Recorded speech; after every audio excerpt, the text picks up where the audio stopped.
Assalamualaikum warahmatullahi wabarakatuh. Perkenalkan, nama saya Alam Sahidayat. Saya dari kelas 19F ingin menjelaskan tentang ijtihad sebagai salah satu sumber nilai Islam dan metode berijtihad.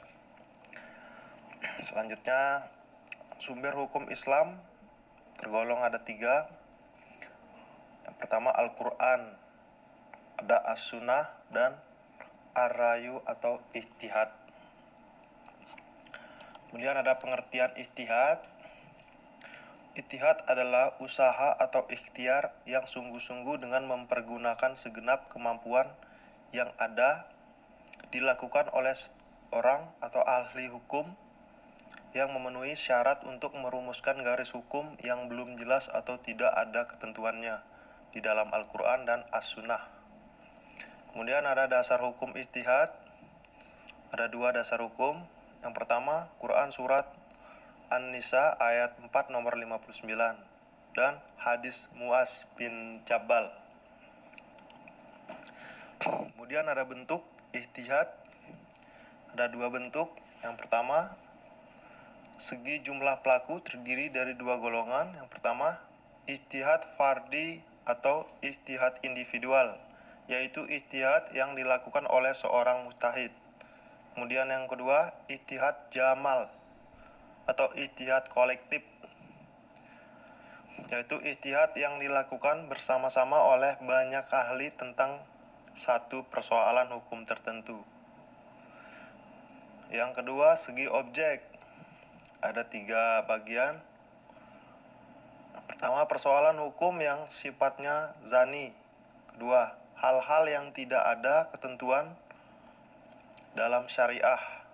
Kemudian yang terakhir, masalah hukum baru yang tumbuh dan berkembang dalam masyarakat.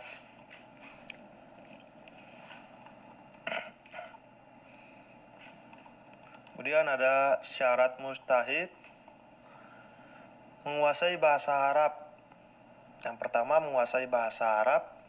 Kemudian yang kedua, memahami isi dan sistem hukum Al-Quran serta ilmu dan untuk memahami Al-Quran.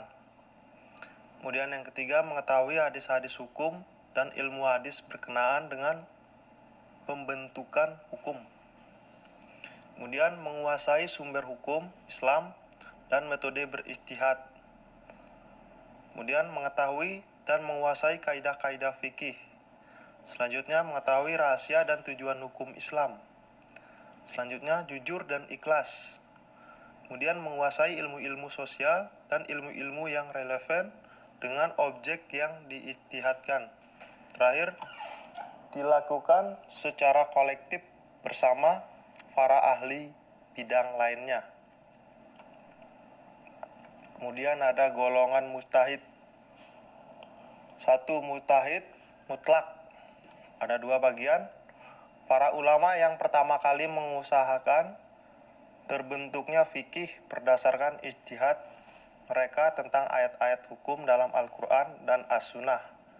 Kemudian Abu Hanifah, Malik bin Anas atau Al-Muwatta, Asy-Syafil, Ar-Risalah, Ahmad bin Hanbal. Yang kedua, mujtahid mazhab.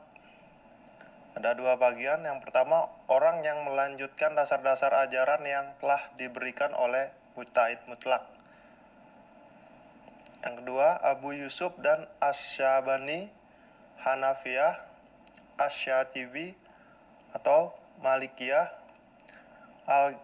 Al-Ghazali atau Syafi'iyah, Ibnu Qudamah atau Hanabilah. Kemudian ada contoh mujtahid fatwa. Ada 2 bagian. Orang yang melanjutkan pekerjaan mujtahid mazhab untuk menentukan hukum suatu masalah melalui fatwa atau nasihatnya. Kemudian MUI SN. Yang keempat, mukallid atau ahli tarjih. Ada 2 bagian. Yang pertama, orang yang membandingkan mana yang lebih kuat dari pendapat-pendapat yang ada dengan memberi penjelasan atas perbedaan-perbedaan tersebut. Kemudian yang terakhir, menjelas Majelis Tarjih Muhammadiyah Bahsul Masail Nu. Kemudian yang terakhir ada metode beristihad, ada 7 bagian. Yang pertama, ijma adalah persetujuan atau kesesuaian pendapat para ahli mengenai suatu masalah pada suatu tempat di suatu masa. Kedua, qiyas. Qiyas adalah menyamakan hukum suatu hal yang tidak terdapat ketentuannya di dalam Al-Quran dan As-Sunnah dengan hukum hal lainnya yang terdapat dalam Al-Quran dan As-Sunnah karena persamaannya ilatnya. Ketiga, ada istidal. Istidal merupakan alasan dan cara beralasan yang digunakan seorang mujtahid dalam menetapkan hukum suatu masalah. Keempat, ada al-masalih al-mursalah.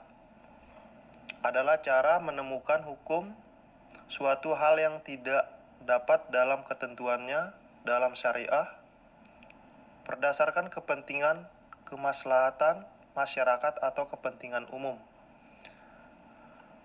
Kemudian kelima, ihtisan adalah cara menentukan hukum dengan jalan menyimpang dari ketentuan yang sudah ada demi keadilan dan kepentingan sosial.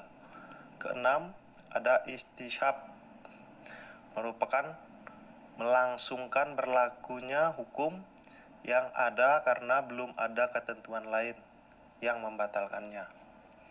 Kemudian yang terakhir ada urf. Urf adalah adat istiadat atau kebiasaan dari masyarakat tertentu yang tidak bertentangan dengan hukum Islam sehingga tetap dapat berlaku bagi masyarakat tersebut. Mungkin itu saja yang dapat saya jelaskan. Apabila ada kata yang salah, mohon maaf. Wabillahi taufiq wal hidayah. Wassalamualaikum warahmatullahi wabarakatuh.